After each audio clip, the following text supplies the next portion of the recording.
Hello, come in. My friend Martin Guitar, and I, we were just traveling a little down south in our imagination. Are you from Dixie? Are you from Dixie? Where the fields of cotton beckon to me. I'm glad to see you. Tell me how be you and the friends I'm longing to see. If you're from Alabama, Tennessee, or Caroline, any place below the Mason-Dixon line, then you're from Dixie. I said from Dixie, 'cause I'm from Dixie too. Well, that's a little wishful thinking there. I'm not really from Dixie, but my grandpa, he came from North Carolina, Mount Airy, North Carolina. So got a little Dixie in me there. And the person we're going to talk about today had a lot of Dixie in him. He is a Southern gentleman. But before we get into that, a little side trick, a little side track. When I worked at Brigham Young University, I had the privilege of working in this beautiful new building, glass and all that sort of thing, beautiful view and everything. Well, the man who helped to build it in a very large way with a very big cash contribution to the building,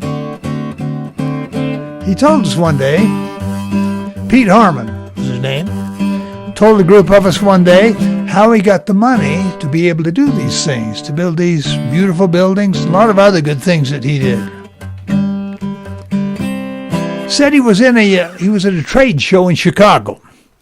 Gentleman came up to him, and it turns out he was from the South. You could tell as he spoke that beautiful Southern dialect. And he'd been a restaurant man himself, but now he's retired, partly forced to retire because they changed the road. And you know what that can do to a restaurant? You put it on another road. But he had a dream. He knew that if he could get people to try out this way he cooked chicken, both the process and the ingredients and the recipe, it was a marvelous secret.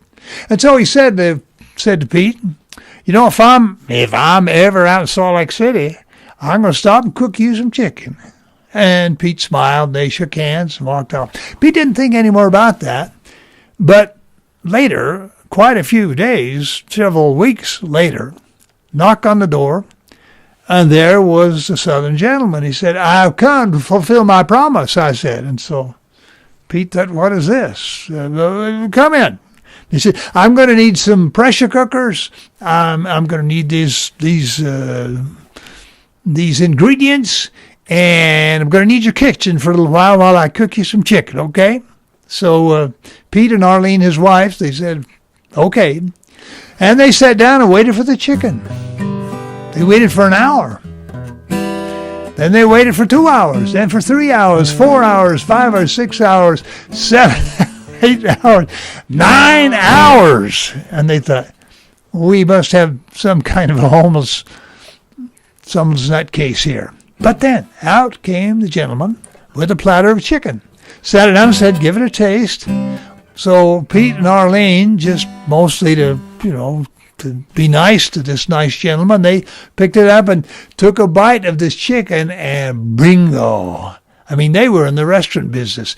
They knew gastronomical gold when they tasted it, and this was it. And so they started to prepare. They got a good supply of it, plenty to give it a try, and then that Saturday they went out and got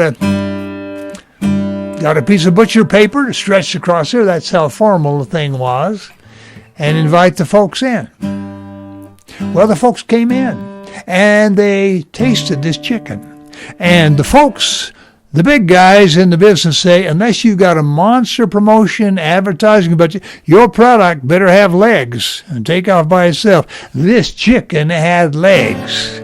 It had legs to run all over Salt Lake. People came in, got a bite of it, then they'd go home and call their family, and they'd holler across the fence to their friends, say, you got to go down and check this chicken. By the end of Saturday, they were way out of chicken, and the line was way down the sidewalk. Well, guess what was on the butcher paper? as they were kind of scratching it out there, Arlene said, "Oh, we don't have a name for this. What should we call it?" And Pete said, "Well, Mr. Sanders says he's from Kentucky. How about if we call it Colonel Sanders Kentucky Fried Chicken?" So they did. And so the rest is history.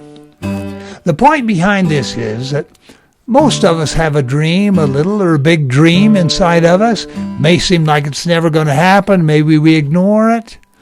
But Colonel Sanders Chicken tells you that just keep that dream incubated, keep it growing, and you never know.